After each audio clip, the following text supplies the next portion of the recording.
الحمدللہ مکمل سال ہر اتوار کو بعد نماز ظہر تفسیر قرآن کا درس اسی سلسلے کو آگے بڑھا رہے ہیں۔ آج سورہ ابراہیم کا یہ آخر سے تیسرا رکوع بنتا ہے، اس کے بعد 2 رکوع میں سورہ ابراہیم ختم ہو جائے گی۔ آیت مبارکہ کا جو شان نزول ہے، یعنی جن کے لیے یا جس موقع پر اتری، اس کا تعلق مکے کے لوگوں سے ہے، لیکن کیونکہ قرآن پاک کا یہ اعزاز ہے، اگرچہ کہ خاص موقع پر قرآن اترا ہے، لیکن اس کی اثر آفرینی ایسی ہے کہ وہ قیامت تک کے ہر زمانے کو اپنے اندر لیے ہوا ہے، اور ہر زمانے ہر موقع پر وہ آیت صادق آتی ہے۔ ارشاد فرمایا، أَلَمْ تَرَ إِلَى الَّذِينَ بَدَّلُوا نِعْمَةَ اللَّهِ كُفْرًا وَأَحَلُّوا قَوْمَهُمْ دَارَ الْبَوَارِ۔ کیا آپ نے ان لوگوں کو نہیں دیکھا کہ جنہوں نے اللہ کی نعمت کو ناشکری سے بدل دیا اور انہوں نے اپنی قوم کو تباہی کے گھر پہنچا دیا۔ اہل مکہ کی طرف جب سرکار دو عالم صلی اللہ علیہ وسلم تشریف لائے ہیں، انہیں دین کی تعلیم دی ہے، اپنی رسالت کا انہیں بتایا ہے، تو مکے کے جو سرداران تھے انہوں نے نہ صرف انکار کیا بلکہ اپنے ساتھ والوں کو بھی روکا۔ تو اللہ تعالیٰ فرما رہا ہے، کیا آپ نے ان لوگوں کو نہیں دیکھا جنہوں نے اللہ کی نعمت کو بدلا اور اپنے ساتھیوں کو تباہی کے گھر میں پہنچا دیا؟ یہ جو عنوان ہے کہ بہت سارے لوگ ایسے ہیں جو خود بھی نیکی نہیں کرتے بلکہ دوسروں کو بھی نہیں کرنے دیتے، خود اچھے کام نہیں کرتے، دوسروں کو بھی نہیں کرنے دیتے، خود کا انجام بھی برا ہوتا ہے اور ان جن کو روکا ان کا انجام بھی برا ہو جاتا ہے۔ اس آیت کے اندر اللہ کی نعمت جس کو قرار دیا گیا وہ سرکار دو عالم صلی اللہ علیہ وسلم، اس کائنات کی سب سے بڑی نعمت حضور اکرم صلی اللہ علیہ وسلم، کہ ان کے طفیل ہی اس دنیا کے اندر اللہ نے نعمتوں کا نزول فرمایا۔ اور یہ آیت تو بالکل واضح ہے، کیا آپ نے ان لوگوں کو نہیں دیکھا کہ جنہوں نے اللہ کی نعمت کو بدل دیا اور اپنے لوگوں کو جہنم تباہی کے گھڑے تک پہنچا دیا؟ جہنم یصلونہا وبئس المصیر، وہ تباہی کا گھر جہنم ہے جس میں وہ سارے کے سارے داخل کر دیے جائیں گے، اور وہ بہت ہی برا ٹھکانہ۔ یقیناً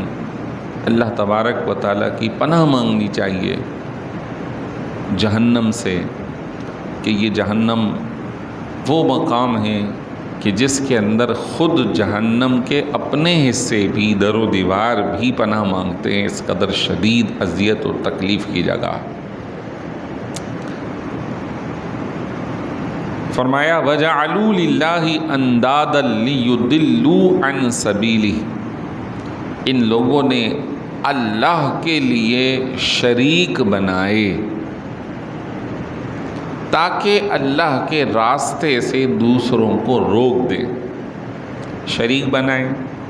لازمی بات ہے، آپ کو پتہ ہے کہ کعبۃ اللہ شریف کے اندر ہی باہر ہی بت رکھے ہوئے تھے، 360 بت رکھے تھے۔ جہاں اللہ کی عبادت کرتے تھے اس کا جو بھی طریقہ ان کے زمانے میں رائج تھا، اس کے ساتھ ساتھ وہ بتوں کی پوجا بھی کرتے تھے۔ کسی کو بارش کا سمجھتے تھے، کسی کو اولاد کا سمجھتے تھے، کسی کو مصیبت دور کرنے والا سمجھتے تھے، اور بعض اوقات جب ان سے پوچھا گیا تو وہ کہتے ہیں ہم تو اللہ کی عبادت کرتے ہیں لیکن ہم ان کو اللہ کا معاون سمجھتے ہیں کہ یہ مددگار ہیں، ان کے سپرد ہیں، یہ کام کر رہے ہوتے ہیں۔ اللہ کو کسی معاون کی ضرورت نہیں، وہ بزرگ و برتر ہے، وہ واحد اور یکتا اور تنہا ہے۔ اسی طرح کعبۃ اللہ شریف جب مکہ مکرمہ فتح ہوتا ہے تو احادیث طیبہ میں موجود ہے کہ کعبۃ اللہ شریف کی در و دیوار پر جو نیک لوگ گزرے تھے ان کی تصویریں ان لوگوں نے بنا رکھی تھی اور ان کی بھی بسا اوقات عبادت کرتے تھے، جیسے سیدنا ابراہیم علیہ السلام اور دیگر انبیاء علیہ السلام کی تصویریں در و دیوار پر بنائی ہوئی تھیں۔ سرکار دو عالم صلی اللہ علیہ وسلم نے جہاں مکہ فتح ہوا بت خالی کروائے، وہیں پر ان تصویروں پکچرز کو بھی ختم کروایا اور اس قدر اہتمام کیا کہ حضرت علی المرتضیٰ کو اپنے کندھے پر سوار کرا کے اوپر تک جہاں تک وہ تصویر بنی ہوئی ہے اس کو صاف کیا۔ اس سے معلوم یہ ہوا کہ ہمیں بھی اپنے گھروں کو تصویروں سے پاک رکھنا چاہیے۔ یہ تصویریں صحیح نہیں ہیں، چاہے وہ ہمارے دادا پردادا، چاہے وہ ہمارے پیر، ہمارے عالم کسی کی بھی ہو، تصویریں صحیح نہیں ہیں۔ سرکار دو عالم صلی اللہ علیہ وسلم نے منع فرمایا، اپنے گھروں کو اس سے پاک رکھیں۔ حضور تشریف لائے تو ایک پردہ لٹکا ہوا تھا جس پہ تصویر کچھ جانوروں کی بنی ہوئی تھی، آپ اندر نہیں آئے اور بی بی عائشہ کو کہا کوئی اس کو ہٹائی، انہوں نے ہٹا دیا۔ اگلے دن دیکھا تو وہی پردہ انہوں نے بستر پر بچھا دیا، فرمایا اس کو یہاں سے بھی نکال دیں کہ جس گھر میں تصویر، کتا اور ناپاک شخص ہو وہاں اللہ کی رحمت کے فرشتے نہیں آتے۔ آج اس چیز کی بہت زیادہ کثرت ہو گئی ہے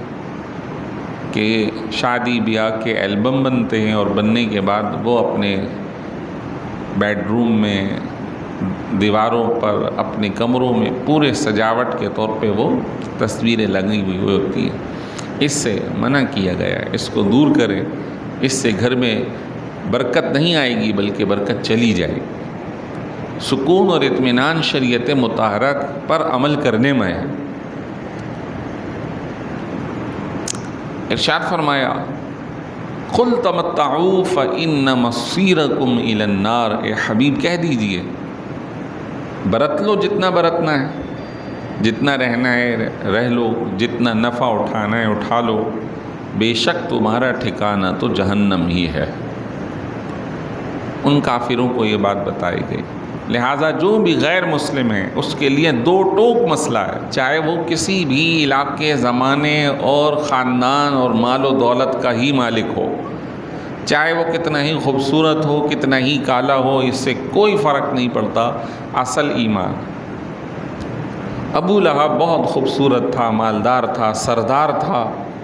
لیکن اللہ نے فرمایا تبت یدا ابی لہب وتب، ہلاک ہو گیا ابو لہب، وہ یقیناً ہلاک اور برباد ہو گیا۔ اتنا خوبصورت تھا کہ اس کا نام لہب، ابو لہب جو رکھا گیا اس کی خوبصورتی کی وجہ سے کہ وہ بالکل چہرے میں سرخ تھا۔ لہب عربی میں انگارے کو کہتے ہیں، سرخ، اتنا لال اور خوبصورت شخص تھا، لیکن اس کے کفر نے اسے بدصورت بنا دیا۔ حضرت بلال ہوں یا دیگر ہوں، ان کی خوبصورتی کا اتنا معاملہ نہیں ہے، وہ افریقہ کے رہائشی تھے، لیکن ان کے ایمان نے انہیں کئی خوبصورتوں کا سردار بنا دیا۔ تو اسلام جو ہے وہ دین، اخلاق، کردار کی طرف توجہ دیتا ہے، ظاہری چمڑی دمڑی پہ توجہ نہیں دیتا۔ اس سے کوئی فرق نہیں پڑتا، سب برابر ہے۔ ان اکرمکم عند اللہ اتقاکم، اللہ کے نزدیک سب سے زیادہ عزت والا وہ ہے جو تم میں تقوی اور طہارت والا ہو۔ پھر ارشاد فرمایا قل لعبادی الذین آمنوا یقیموا الصلاۃ وینفقوا مما رزقناہم سرا وعلانیۃ من قبل ان یأتی یوم لا بیع فیہ ولا خلال۔ اے حبیب صلی اللہ علیہ وسلم کہہ دیجئے ہمارے بندوں سے، وہ جو ایمان والے ہیں، سبحان اللہ، جو ایمان والے ہیں، اللہ نے فرمایا ہمارے بندوں سے کہتے، تو آپ ہم کو اپنی اس ذات پر شکر ادا کرنا چاہیے کہ اللہ نے ہماری نسبت اپنی طرف فرما دی، اور اس پر قائم رہنے کی دعا کرنی چاہیے۔ میرے بندے جو ایمان والے ہیں ان سے کہہ دیجئے نماز قائم کرتے رہو، جو ہم نے دیا ہے اس میں سے خرچ کرتے رہو، ظاہر میں بھی پوشیدہ میں بھی، اس دن کے آنے سے پہلے کہ جس دن کوئی خرید و فروخت کا معاہدہ نہیں ہوگا اور کوئی دنیاوی دوستی کام نہیں آئے گی۔ میرے بندوں سے کہہ دیجیے، اللہ تعالیٰ کا بڑا ہی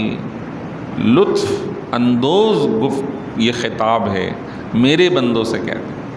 ہم اپنے لوگوں کو جب شفقت سے بات کرتے ہیں، میرے بیٹے یہ بات اس طرح ہے،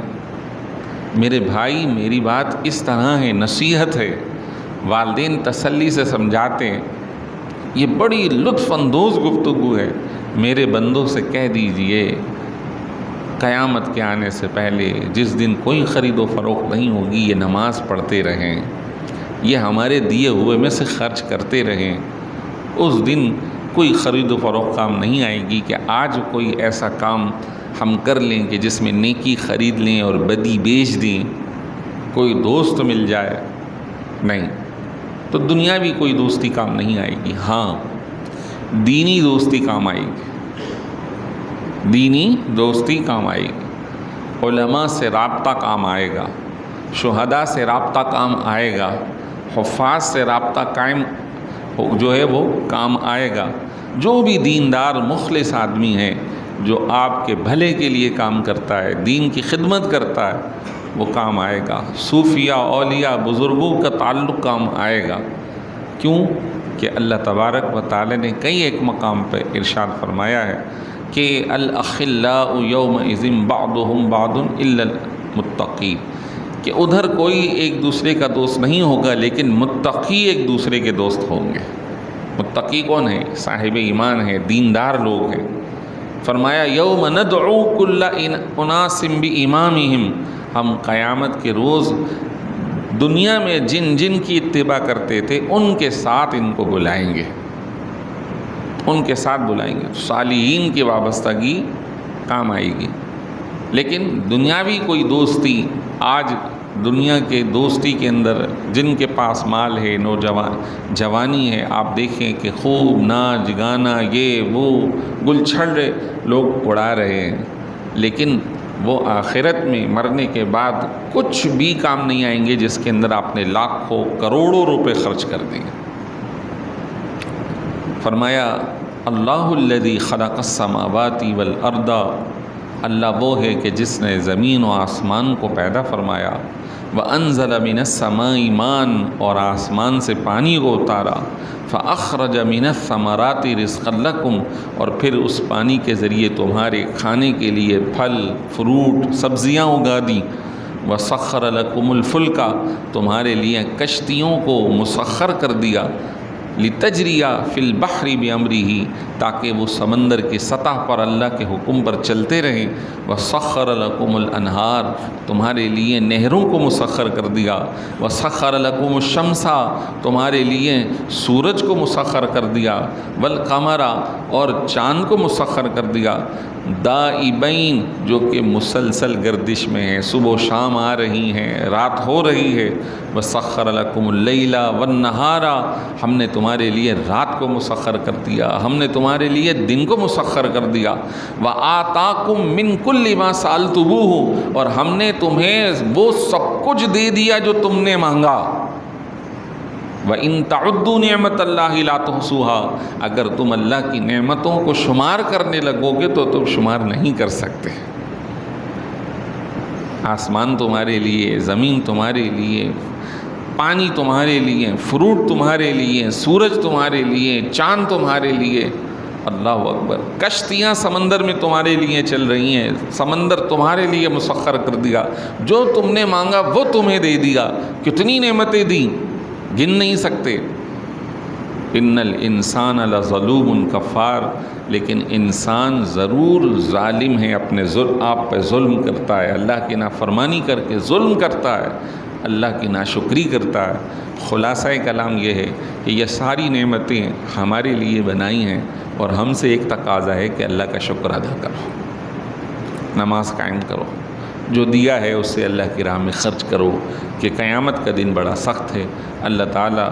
ان آیات پہ عمل کرنے کی توفیق عطا فرمائے۔ وآخر دعوانا الحمدللہ رب العالمین۔